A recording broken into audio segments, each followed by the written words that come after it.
Gaza ai làm răng lá vàng trong trường làm bên màu oanh cười lan lên lan cơi xem ru sắp bay qua ban con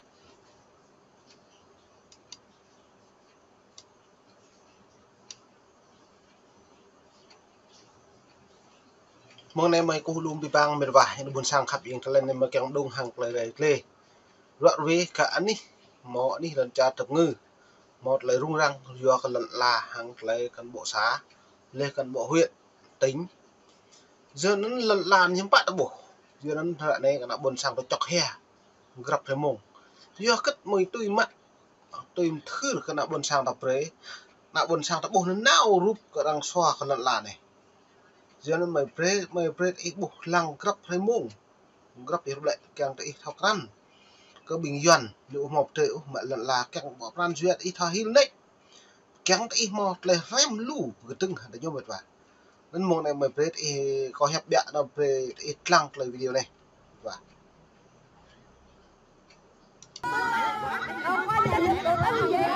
ít lăng mệt vào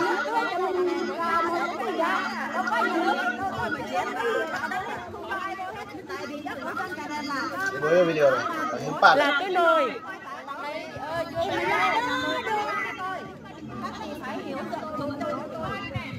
thử chúng tôi lên đất của mấy người có đau xót không hả? Chị nói lời đi. Nếu em lấy đất của chị có bức xúc hay là chị có như tụi em không làm phần đất của em rồi chị 40 vạn.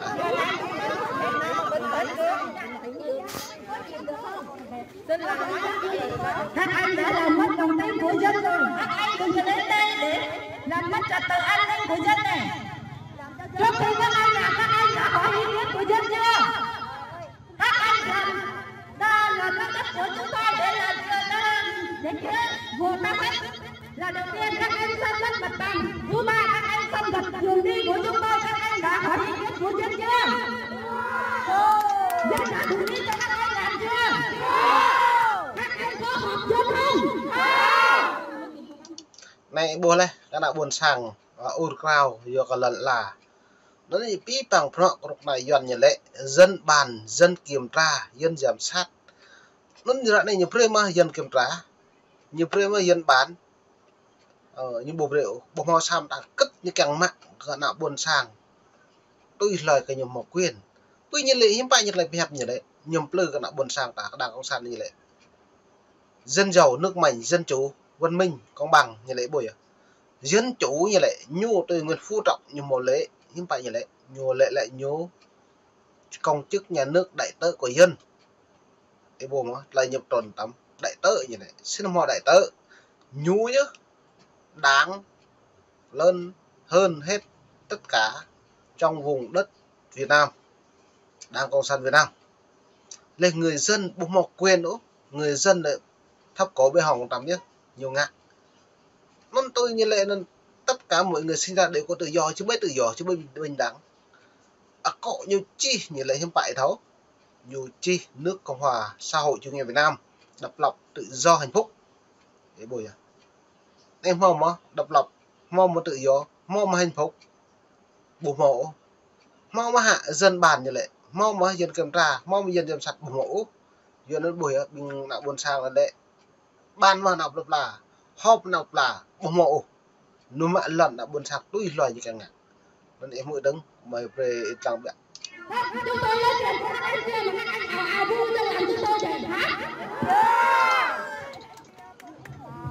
nói gì thì các anh cũng buộc phải chết các anh đã mất lòng tin của chúng tôi là tất cả các phá từ qua rồi tại sao các anh vẫn ngang bước em mơ lấy đi bằng rộng là buồn sang như lệ là buồn sang lên là mất lòng tin Đảng Cộng sản Việt Nam mất lòng tin của người dân nhưng bạn là mất lòng tin dưa ta pi bằng rộng là buồn sang một càng mơ tới nhiều dưa nó nhiều mất lòng tin mình mất lòng tin cứ tự dựa cái nhiều lên nhân lợi dụng cơ hội này lên nhiều ngạ càng nặng buồn sang tuy cứ cái nhiều đâu mà lần là gỗ chồng phiền như giàu dân đề lại một tuy cứ là phiền cái nhiều dưới một đoạn không hơn được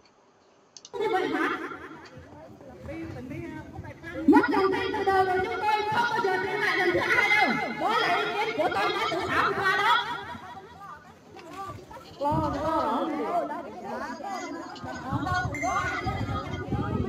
Jangan kerap lang gitu ah.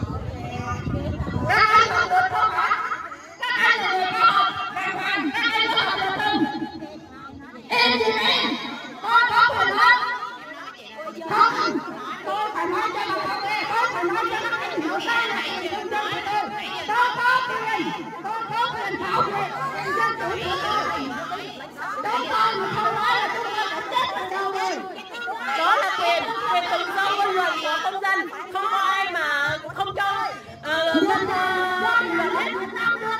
Các anh sống ở nước ngoài hay sao mà các anh không biết luật hả? Ôi này. Luật của nước Việt Nam đấy, các anh học đại học mà, các anh làm công an mà, các anh làm nhà nước mà, các anh không biết luật.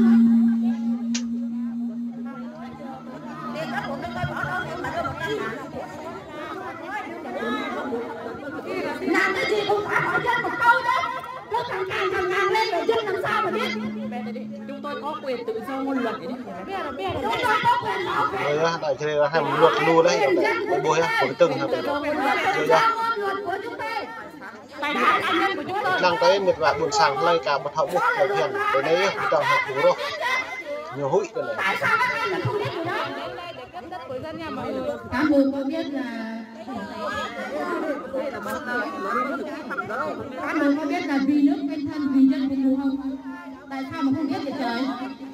Còn những anh cán bộ không à mà sao không biết kỷ luật đây thì biết vậy? Để cho đồng bào chúng tôi còn biết nữa. Tôi xin đầu thế này, Bộ Công an đã có quyết định ngày 26 tháng 4 năm 2022. Bộ Công an có văn bản số 1355 về việc cấp ký hồ sơ trình chủ trương để thực hiện dự án trong đó có ý kiến. Dự án thuộc nhóm dự án được phép chuyển đổi mục đích sử dụng rừng tự nhiên sang mục đích khác theo quy định tại điều 1 Nghị định số 83. Chị quay những người của chị ơi, đừng có em gì. Ngày 16 tháng 11 năm 2018 của Chính phủ quy định chi tiết thi hành một số điều của luật lâm nghiệp về tiêu chí xác định dự án dự quyền mục đích sử dụng rừng tự nhiên sang mục đích khác thuộc loại dự án cấp thiết về xây dựng kết cấu hạ tầng kinh tế xã hội thiết yếu liên quan đến lĩnh vực thủy lợi. Do khu vực triển khai dự án tập trung số lượng lớn, Mới biết vạ. đồng bào dân tộc chúng tôi sống đó, anh hiểu không? Đa phần là theo đạo Chúa tin lành, vì vậy đề nghị Ủy ban nhân dân tỉnh Lâm Đồng trong quá trình triển khai dự án cần chú ý một số nội dung như sau.នេះtỉnh Lâm Đồng. Chỉ đạo cơ quan chức năng có các Nuôi đã buồn sang ta phân nông đã khô để tiền khu nó nhiều đấy. thích hợp yêu cầu.